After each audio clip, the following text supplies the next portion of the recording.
আহা! ইলিশ মাছ কি মজা, তাই না? এটা কইলাম পদ্মার ইলিশ না, এটা মনে পায়রা নদীর ইলিশ, বুঝছো? পায়রা নদীর ইলিশ খেয়ে দেখো সেই টেস্ট সেই। মুই কাটতে পারি না দেখে আমার মায়েরে কইলাম একটু কাইট্টা ধুইয়া দাও।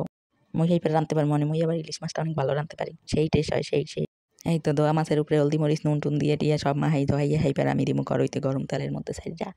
এই তো মা গো ডিমও হইছে মাছে, আবার এই তেল দিয়ে দিলাম, তেল দেওয়ার পর এইবার মাছের মাথা দিয়ে দিমু, মাছ দিয়ে দিমু, মাছটা ভালো করে ভাইজ্জা নিমু।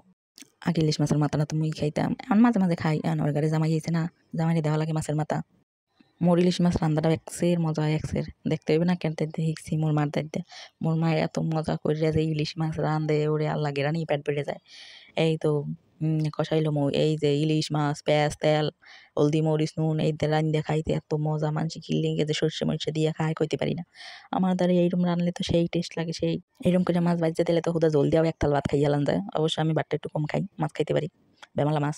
আহা! ইলিশ মাছের গ্রান বাইরাইছে, কি সুগ্রান কি কমু আমি বন্ধুগণ। কারা খাবা চললেও তাড়াতাড়ি মনুরা তাড়াতাড়ি চইল্লা